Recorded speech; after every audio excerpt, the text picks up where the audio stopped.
Well, let's start with dental health. Everybody knows that fluoride is supposed to help with prevent tooth decay. Is there any evidence that that is in fact true? Well, even the proponents now admit that the major benefit of fluoride, if any exists, is topical. It works on the Okay. outside of the teeth, not from inside the body. And at that point, that should have been the end of fluoridation right there. If it Hmm. works topically, why on earth swallow it? Why on earth putting it in everybody's drinking water and forcing it on people that don't want it Hmm. and exposing tissues that can be harmed to it if you can simply go out, buy fluoridated toothpaste, brush it on the target organ, and then spit it out? That would make sense. That's what most countries do. And guess what? Most countries that don't fluoridate, their children have just as good, if not better, teeth than countries that do fluoridate, which are in the minority. In the minority. Very few countries actually fluoridate their water. Half the people that are drinking artificially fluoridated water live in North America. We're the odd ones out, really. Why is that? I think most civilized countries were not persuaded that we should force a medication on people via the water supply, and nor were many countries persuaded that all the health questions had been answered back in the 50s when they started this, and they haven't. They weren't answered in the 50s, and they still have not been answered today. And in fact, there are more questions about health today than there were 50 years ago. You talk about it being a medication, a Yes. forced medication. In that respect, there's no control over any dosage or anything like that, no matter how big or small the person is. It's a terrible medical practice for that reason. And in fact, the proof is in the pudding. You know, since fluoridation started in 1945, we in the United States, nor anywhere else in the world, has used the public water supply to deliver medicine. Now, we add a lot of chemicals to the water, but all those chemicals are added to protect the water, to purify the water, to make the water more palatable to drink. But fluoridation is the only time where we've used the water as a vehicle to deliver this medicine.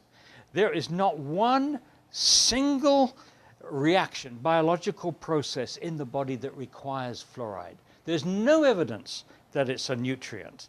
And clearly, no other nutrient works on the outside of the body, on the outside of the skin or outside of the thing. So it's not a nutrient, and yet there's plenty of evidence to suggest that the fluoride ion is extremely active biologically and can damage tissues. And one they don't even deny is the teeth itself. So although the benefit is supposed to be topical, the damage that fluoride can cause to the teeth is systemic. It works on the inside.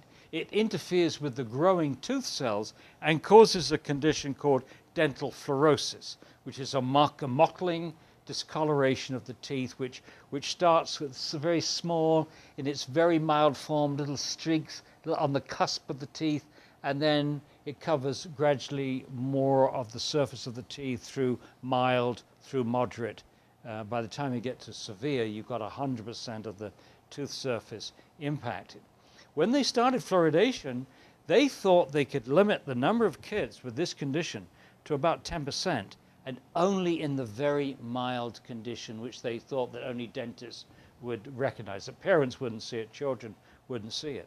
But now the CDC has told the world in 2010 that 41% of American children aged 12 to 15 have some form of dental fluorosis, including 8.6% in the mild category, which is 50% of the surface impacted, and 3.6% either in the moderate or the severe, with 100% impacted. Now, we could argue about how serious that is in terms of the psychological damage it does to teenagers if they don't want to smile on their first date, or when they go to school and they get ribbed for having, the common concern that children have with dental fluorosis is other people think that they don't look after themselves. They're slobs.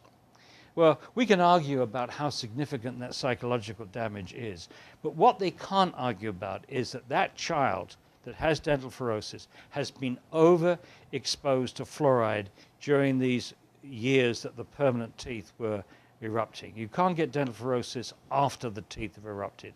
It's systemic, not topical. And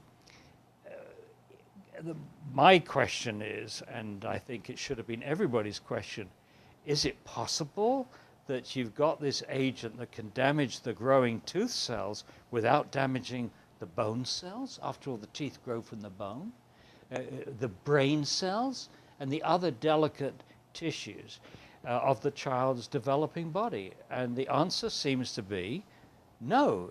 These, if you see dental fluorosis, it's highly likely that you're damaging the child's bones, and now more seriously, the child's brain. And we now have actually 33 studies which have associated a lowering of IQ with exposure to fluoride at levels which are not so much greater than our kids right now are being exposed to.